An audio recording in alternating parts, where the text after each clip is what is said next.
একাই আকাশ ছিঁড়ে উঠে শত্রুপক্ষের গর্ব রাফাল যুদ্ধবিমানকে ধ্বংস করেছে পাকিস্তান বিমান বাহিনীর এক সাহসী নারী pilot squadron leader Ayesha Faruk.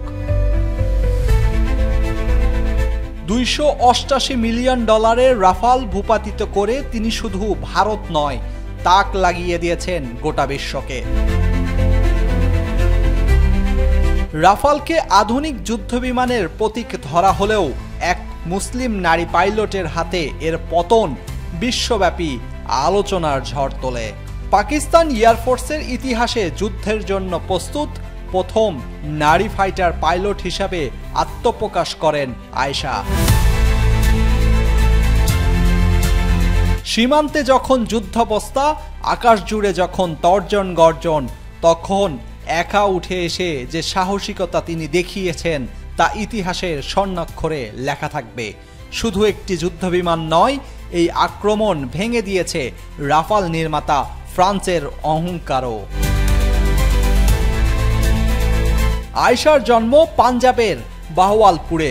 মাত্র 3 বছর বয়সে পিতৃহারা হন। সমাজের নানা বাধা আর আত্মীয় স্বজনের আপত্তি পেরিয়ে মার অনুপ্রেরণায় তিনি দৃঢ় সংকল্প করেন ফাইটার পাইলট হবেন। পাকিস্তান বিমান বাহিনীর সেরা একাডেমিতে কঠোর প্রশিক্ষণের মাধ্যমে নিজেকে গড়ে তোলেন অসীম সাহসী ও দক্ষ এক পাইলট হিসেবে। আধুনিক মিগ F-6 যুদ্ধবিমান চালনায় তিনি পারদর্শী। তার পরিচালিত AIM-120C এয়ারম্যান ক্ষেপণাস্ত্রেই ধ্বংস হয় ভারতের রাফাল। ঘটনাটি 16 মে রাতে ঘটে এবং সেই মুহূর্তেই ইতিহাস রচনা হয়। শুধু সামরিক নয়, নারী ক্ষমতায়নের ইতিহাসও। বিবিসি, নিউ ইয়র্ক টাইম থেকে শুরু করে রাফাল নির্মাতাও স্বীকার করেছেন যে রাফাল ভূপাতিত হয়েছে এবং সেই আঘাত এসেছে আয়েশার হাত থেকেই। বর্তমানে পাকিস্তান বিমান বাহিনীতে 316 জন নারী কাজ করছেন, যাদের মধ্যে মাত্র 5 জন ফাইটার জেট চালাতে সক্ষম। কিন্তু যুদ্ধের জন্য প্রস্তুত একমাত্র নারী পাইলট আয়েশা ফারুকী। গত এক দশকে 19 জন নারী পাইলট হলেও আয়েশার কীর্তি আলাদা। তিনি প্রমাণ করেছেন ইচ্ছাশক্তি, পরিশ্রম আর সাহস থাকলে নারীরা যে কোনো ক্ষেত্রেই পুরুষদের সমকক্ষ হতে পারে। পাকিস্তান সহ দক্ষিণ এশিয়ার দেশগুলোতে এখনও নারীকে যুদ্ধক্ষেত্রে ভাবা হয় অস্বাভাবিক, কিন্তু আয়েশার সাফল্য দেখিয়ে দিয়েছে সাহস, মেধা আর পরিশ্রম থাকলে নারীও হতে পারেন দেশের প্রহরী। তিনি শুধু একটি রাফাল ধ্বংস করেননি, ভেঙেছেন পুরুষতান্ত্রিক সমাজের অহংকারও। এর আগে মুশফাক ঘাটির প্রশিক্ষণ প্রাঙ্গণে দাঁড়িয়ে পুরনো এক সাক্ষাৎকারে আয়েশা বলেছিলেন, আমি কোনো বিশেষ পরিচয়ে নিজেকে দেখিনি।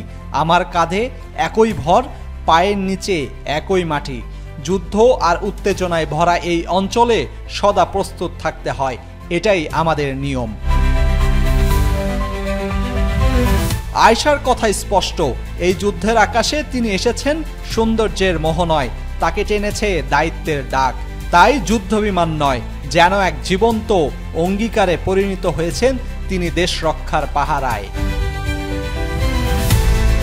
গত 6 মে দিবাগত রাতে আকাশে ভারতীয় রাফাল যুদ্ধবিমানকে ধ্বংস করে গোটা দক্ষিণ এশিয়াকে চমকে দেন পাকিস্তানের প্রথম যুদ্ধ প্রস্তুত নারী পাইলট আয়েশা। একটি IEM-120C MMR ক্ষেপণাস্ত্র ছুড়ে দেখিয়ে দিয়েছেন নারীরাও যে কোনো ক্ষেত্রে পুরুষদের সমান দক্ষতা অর্জন করতে পারে। এক সাক্ষাৎকারে আয়েশা বলেন, আমাকে নারী বলে কেউ আলাদা দেখেনি। এখানে সবাইকেই যোগ্যতার ভিত্তিতে মূল্যায়ন করা হয়। যুদ্ধবিমান চালনা কোনো বিলাসিতা নয়, এটি দায়িত্ব, এটি প্রতিজ্ঞা। তিনি জানান, প্রতিদিন ভোর 4টায় দিনে শুরু হয়।